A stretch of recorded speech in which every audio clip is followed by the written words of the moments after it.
Lembra dessa música? Carruagens de Fogo. Olha, o entrevistado de hoje envolve o fogo, envolve toda essa energia para combatê-lo. Foi o maior incêndio do Brasil, o segundo maior incêndio no terminal químico do mundo. E quem esteve lá na coordenação foi um sorocabano. Isso mesmo, Rubens César Pérez, que é de Sorocaba, foi contratado pela empresa lá de Santos. Você vai ver imagens incríveis, né, desse incêndio que durou 9 dias, chamou a atenção do Brasil, do mundo, e a gente vai entender um pouco o que aconteceu e o mais importante, como que a empresa dele, como que ele se envolve nessa vida, que é a questão estratégica de combate a esse incêndio, que é uma estratégia, né, que é uma tática que vale para a sua vida. Foi uma entrevista bem bacana, eu gostei bastante e espero que você goste. Você é meu convidado, sorocabano Rubens César Pérez, né, toda a tecnologia de combate a incêndio na área química. Você é meu convidado.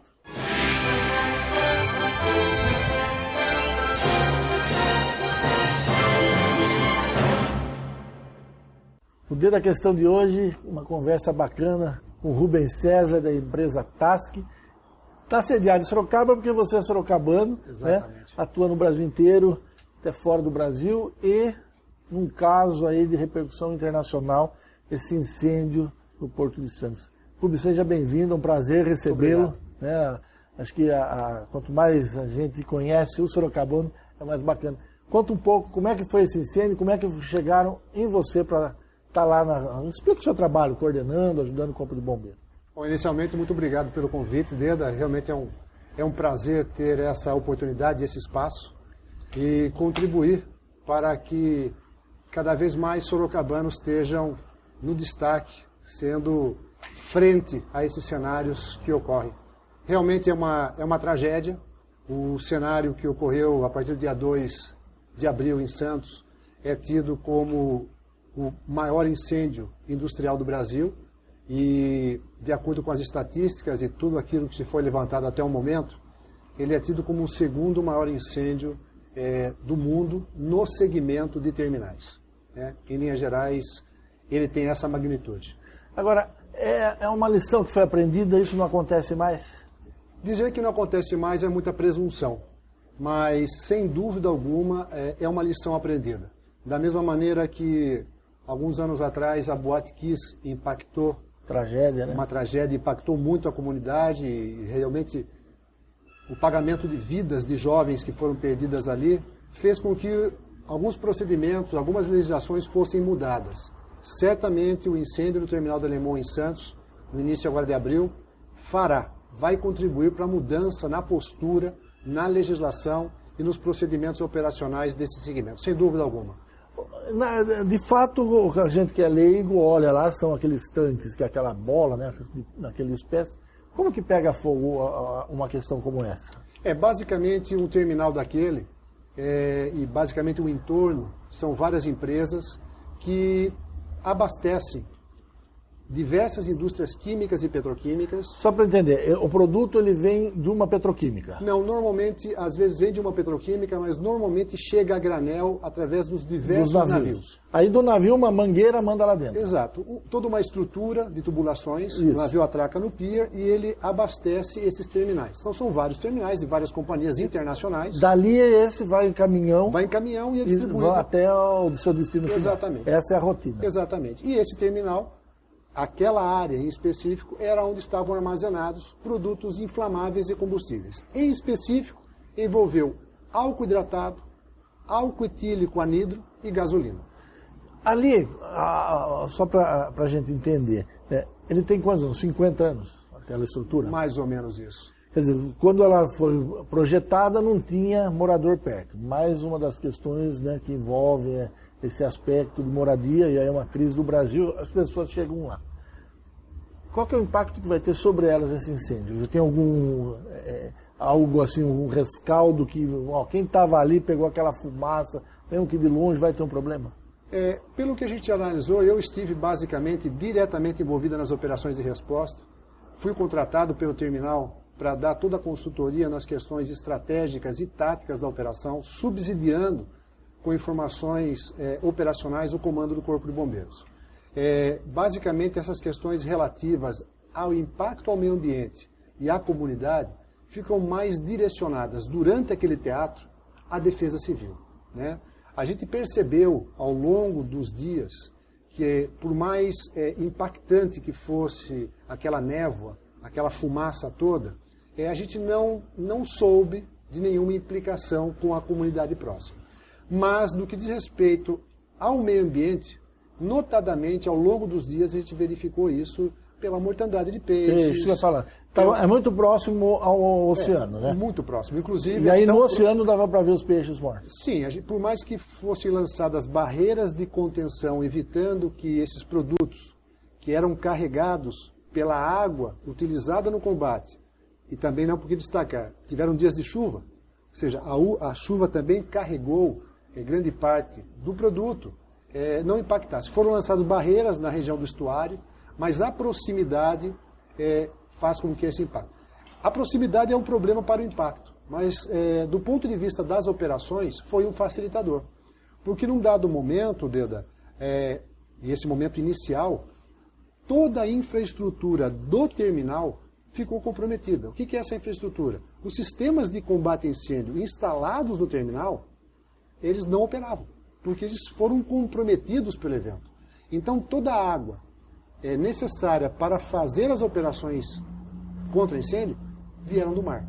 Então, inúmeros rebocadores, inclusive a embarcação, o governador Fleury, que é dos bombeiros, atracou ali e nós trouxemos água do mar para as operações. Assim, esse é um divisor de águas entre essa operação e as demais que ocorreram até hoje no Brasil. Porque, normalmente, grande parte das operações contra incêndios em áreas industriais se utilizam sistemas instalados na empresa. E aí está mais uma... Ali tinha instalado, né? Tinha instalado, mas o evento comprometeu. Agora, explica um pouco essa questão. Quer dizer, quando tem um incêndio, qualquer comunidade, né, essa comunidade se chama bombeiro. Ali você teve um incêndio, né, que é um terminal, né, uma empresa que armazena aquele combustível.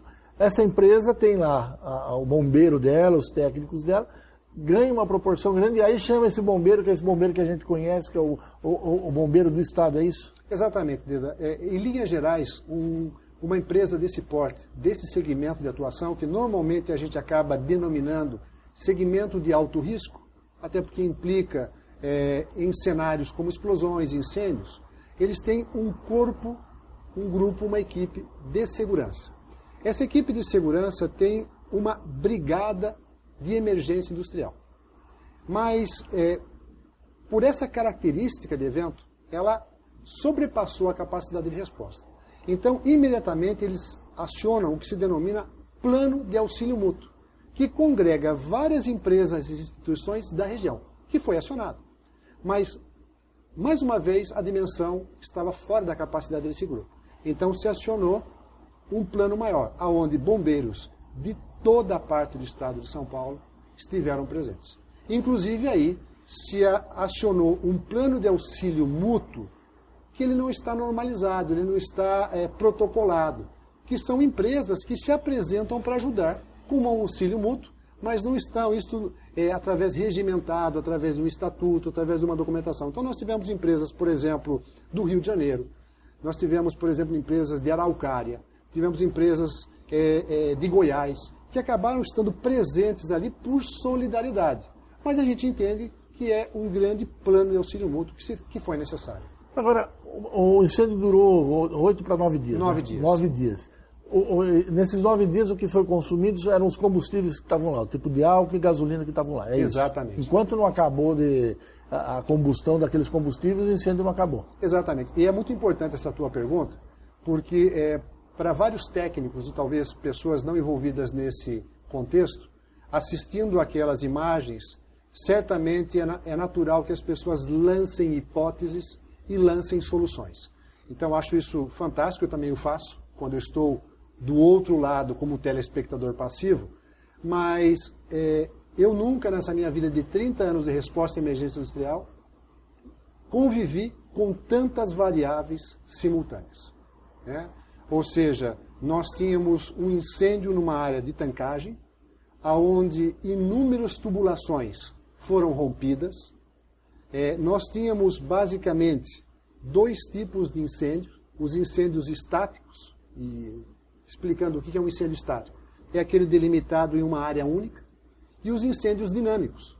Os dinâmicos são aqueles que constantemente são alimentados por combustíveis. Então, esse teatro de operações, com vários personagens atuando, criam uma variável, um dinamismo, com uma complexidade imensa. Da mesma maneira que uma mangueira rompe, um rebocador não opera, um caminhão que está dando suporte pegou fogo, né? Então, existe uma série de variáveis. O vento muda, a maré sobe, você não pode jogar mais água porque não vai ter escoamento para o mar. Então, todas essas variáveis realmente, às vezes, não conseguem dar uma equação exata. Tá certo. Bom, a gente está conversando com o Rubens, né? Deu esse auxílio, teve na coordenação do combate a esse incêndio em Santos. A gente vai para um rápido intervalo e na volta eu quero saber um pouquinho como é que ele chegou, né, a dominar, ter esse know-how numa área tão específica como essa. Até já.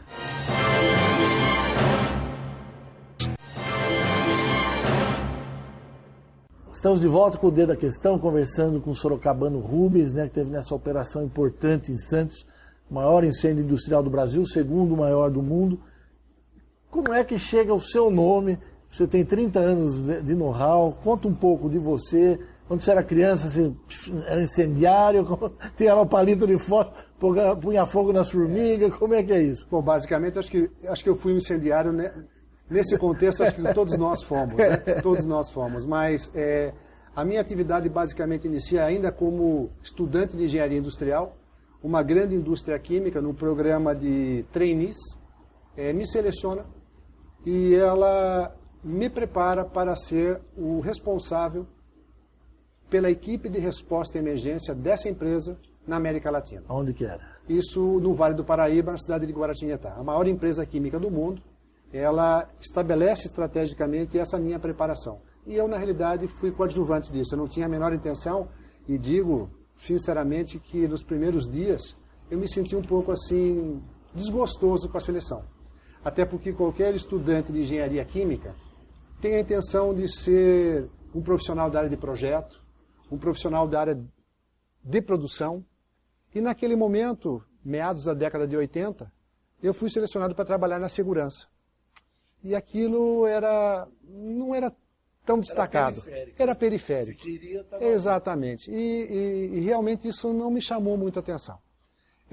Passados 2, 3 anos, eu me tornei o primeiro brasileiro, e hoje eu sou o mais antigo instrutor da maior escola de bombeiros do mundo, a Texas A&M University, onde, vamos dizer assim, vários países treinam os mais especializados profissionais na área de operação de resposta a incêndios industriais. Então, há mais de 25 anos, eu sou instrutor oficial dessa instituição. Ao longo dessa minha carreira de quase 30 anos, eu ainda fui instrutor do Departamento de Transporte norte-americano para emergências com produtos químicos, só destacando que pela minha formação eu sou engenheiro químico, então no contexto de preparação e resposta a emergências tecnológicas, a minha especialização é em produtos químicos e armas de destruição massiva. Parece um pouco impactante isso, mas toda essa denominação surge depois dos eventos ocorridos nos Estados Unidos em 11 de setembro, né? Então, toda uma preparação no que diz respeito à força pública e entidades civis é conduzido para se formar profissionais responder isso. Trabalhei como consultor da Organização Pan-Americana de Saúde, da Organização Mundial de Saúde, em conjunto com a CETESB, avaliando a capacidade de resposta de países da América Latina e do Caribe. Enfim, é uma vasta atuação, especificamente nesse segmento. E você está em Sorocaba porque é sorocabano. Exatamente. Você tem clientes em Sorocaba? Alguns clientes. E essa é uma pergunta bastante interessante e algumas vezes cômica, né? Porque às vezes eu tenho clientes fora de Sorocaba que têm relações comerciais com empresas de Sorocaba e por uma questão ou outra recebem de um cliente meu fora a indicação de meu nome. E às vezes quando eu chego para me apresentar numa empresa de Sorocaba, eu falo, mas você é de Sorocaba? Seu cartão, você é da Rua Padre Luiz? Eu sou daqui. Mas como é que a gente nunca se encontrou? Mas E aí eu pergunto, como é que nunca se encontrou? Você acha que o que falta? Não, acho que aí não falta nada. Eu acho que basicamente é pela característica das empresas sediadas em Sorocaba. Como a minha atuação é no segmento químico, petroquímico, de refinarias, de empresas de alto risco, nós não temos em Sorocaba, por mais amplo e diversificado que seja o segmento industrial, esse tipo de empresa. Mas eu já trabalhei em algumas empresas do ramo químico aqui em Sorocaba. Deixa eu te perguntar, você tocou num ponto que quando a gente era mais jovem, foi muito sensível para a gente. Né? Em 1985, Sorocaba, e aí de uma certa maneira o Brasil, descobriu que vizinho nosso aqui, né, conurbado com Sorocaba, na cidade de Peró, tem o Centro Experimental de Aramar, onde se desenvolve, né, foram acho que quase 2,5 bilhões já de investimento, o enriquecimento do urânio para a propulsão do submarino nuclear da nossa Marinha. Naquele momento, né, como as coisas apareceram, aquilo parecia, nós temos um reator vizinho, vai ser um pânico. Qual que é a realidade disso? Você, nessa área de segmento, já teve alguma relação com o Aramar? Pensa um pouco sobre isso? Ou isso é uma coisa distante da sua realidade? Dentro dos cenários de risco que envolvem produtos químicos, é bastante importante destacar que todo evento, todo cenário, toda atividade que envolve explosivos e que envolve radioativos, tem um tratamento muito diferenciado. Quando a gente envolve explosivos, eu preciso ter a Polícia Federal, o Exército envolvido. E muitas vezes um esquadrão especializado, que nós temos no policiamento, o policial do esquadrão de bombas. Para a área de radioativos, a Comissão Nacional de Energia Nuclear, ela tem uma notória atividade nesse segmento. Né? Ou seja, é um segmento com procedimentos muito específicos, com um nível de segurança elevadíssimo, mas a gente tem que ficar sempre atento. É bastante importante lembrar que Chernobyl, né, na antiga União Soviética, a região da Ucrânia, foi um marco que levou isso. Mais recentemente nós tivemos Fukushima, isso. Mas o Brasil faz parte desse cenário. A maior emergência envolvendo produtos químicos fora de uma instalação nuclear ocorreu em Goiânia com o Césio 137. Aquilo são 87, né, longínquo, exatamente. Quase 30 anos aí. Mas esse risco a gente corre ainda ou não? Como esse do Césio, se tomaram as medidas? Se tomaram, ou seja, são lições aprendidas, Deda. Da mesma maneira que a gente, nos blocos anteriores, comentou sobre qual seria a lição aprendida nesse terminal da Lemoa, e eu fiz um paralelo com a Boate Kiss, Césio 137 em Goiânia foi uma lição aprendida. Agora, Rubens, uma curiosidade é a seguinte: como é que você está lá, né, pega fogo? Você viu pela televisão, né, pelo rádio, pelos jornais, está pegando fogo. Como é que chega no seu nome? Basicamente, eu estou em casa, né, sentado em casa, trabalhando no home office, e minha esposa me avisa: Rubens, ponha no canal que está passando um incêndio em Santos. Eu imediatamente mudo o canal e começo a ver as imagens. Isso é 1 hora, 1h30 do início do incêndio. E a hora que sai o nome do terminal, eu, pelo WhatsApp, contato um amigo meu e digo: olha, está ocorrendo um incêndio em Santos envolvendo o terminal. Ele estava em que lugar? Ele estava na Bahia. Na Bahia. E exatamente em reunião com um representante do terminal. E ele fala: peraí, mas o Rubens está em Sorocaba? Ele está próximo de Santos? Eu digo: olha, eu estou a 100 e poucos quilômetros. 100 e poucos quilômetros. Ele pode nos ajudar? Eu estou à sua disposição. Passado 1 hora, ele me convoca, ele me contrata para que eu desça para Santos e auxilie na coordenação. E, obviamente, o meu contato surge para essa empresa, até porque 1 ano atrás eu estava num treinamento internacional na Bahia, no Polo Petroquímico de Camaçari, e no Porto de Aratu, o navio Golden Miller, operado por essa empresa, ocorre uma explosão e incêndio. E eles me solicitam para eu apoiá-los no planejamento estratégico e tático. E aí surge esse vínculo e esse conhecimento do meu nome atuando nesse cenário. Bom, a gente vai para mais um rápido intervalo, volta para a última parte, e aí vou querer saber um pouco do Rubens, como é que se faz um planejamento estratégico de uma catástrofe tão grande, tão pouco tempo. Até já.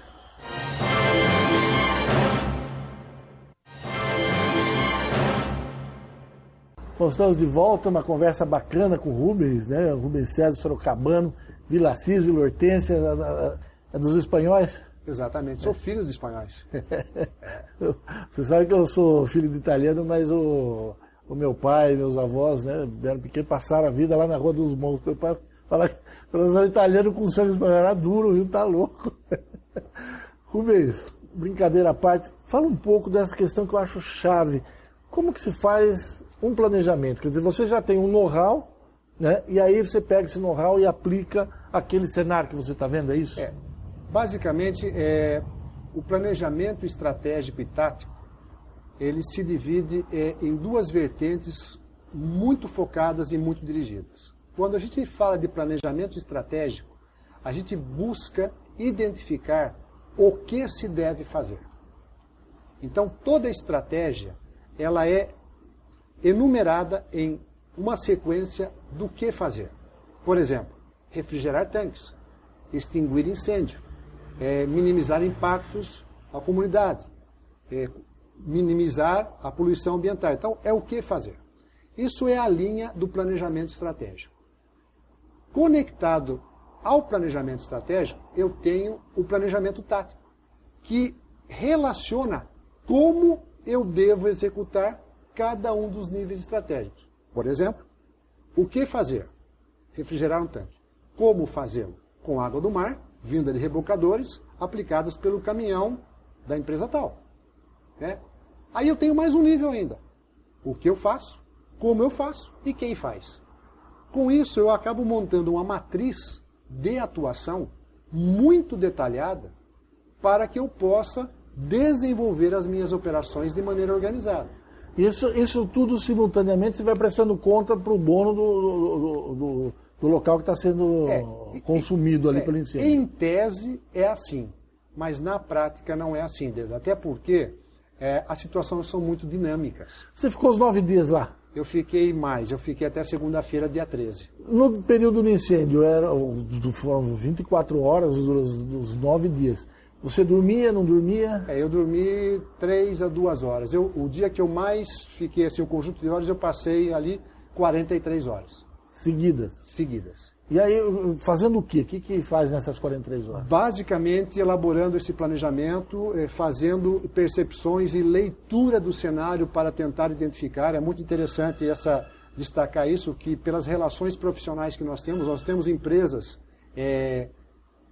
parceiras nos Estados Unidos, e por fotos de satélites nos Estados Unidos, nos chegavam informações que existiam outros produtos queimandos que não eram só hidrocarbonetos, que era, por exemplo, o álcool.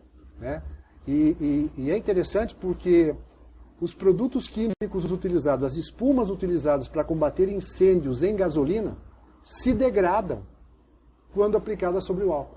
Então, não dá para ser a mesma coisa. Não dá para ser a mesma coisa. Então, a premissa básica é assim, não adianta jogar água que não apaga. Não, até porque grande parte de nós sabemos que se eu tiver um vazamento de gasolina e eu jogar água, ele espalha. E essa foi uma das interferências, até porque um dos diques de contenção rompeu e isso ampliou a área do incêndio. Ou seja, foram diversas situações, diversas variáveis que nós tivemos que, com muita perseverança, com muita flexibilidade e com muito foco operacional, compilar isso para chegar a um êxito. Lembrando que o maior incêndio que o Brasil já teve e nós não tivemos nenhuma vítima. Isso que eu ia te perguntar. Quer dizer, quando o dono lá estava, o Rubens tem como ajudar, contrata o Rubens. O Rubens vai lá e fala, Rubens, resolve isso até amanhã. Ou ele não fala assim? Eu acho que isso é um processo de confiança conquistado, minuto a minuto. Eu tenho que destacar um facilitador enorme que eu tive no processo como um todo, é que grande parte do comando do Corpo de Bombeiros participou, ativo ou passivamente, de algum programa de treinamento que eu desenvolvi há 20, 25 anos atrás. Quando eu identifico o comando operacional do Corpo de Bombeiro, um coronel do Corpo de Bombeiro ali, nós tínhamos uma relação de amizade e profissionalismo há mais de 20 anos atrás. Ou seja, não é uma questão de se apresentar, é uma questão de confiança que já foi conquistada há dezenas de anos atrás. E facilita muito a interlocução e o estabelecimento dessas ações. Mas alguém fica pressionando, não? Ai, vamos rápido, olha lá, a mídia está... É natural, é natural.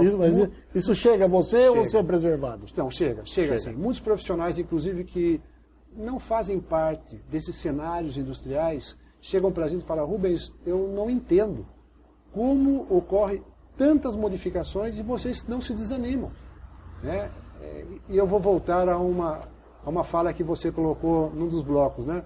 Se eu era daqueles que punha fogo em formiga, gostava... por mais que seja trágico, a gente atua isso com prazer, porque a gente faz o que a gente gosta. É muito importante isso. Então, por mais que seja uma situação adversa, a gente sempre, a cada momento, procura se motivar com aquilo. Então, eu queria aqui destacar, não só a participação, mas de todos aqueles profissionais que estiveram me apoiando e confiaram naquilo que eu determinei junto com o comando. E entregaram as suas vidas na minha mão. Então isso é um destaque. Até porque em muitos momentos dessa operação, disseram que especialistas americanos viriam para cá. E nós da Task Service disponibilizamos 9 profissionais internacionais para fazer essa operação. Então isso é um destaque para a operação, é um destaque para o Brasil, e, sem dúvida alguma, um diferencial para Sorocaba. Bom, você que aí em casa você quer saber quanto que o Rubens ganha para fazer isso, mas isso é da conta dele, não é da sua conta. Rubens, obrigado. Olha, um prazer muito grande de conhecer. Muito. E agradecer aí por levar o nome Sorocaba de uma maneira tão bacana. Obrigado pela presença, viu? Muito prazer. Obrigado. Bom, esse foi o dedo da questão de hoje, né? Agradecer o Rubens também por essas imagens, algumas dessas imagens que a gente está vendo, do material, né, do trabalho dele. Então fica esse agradecimento. Obrigado mais uma vez. Até o próximo Dedo da Questão. Tchau.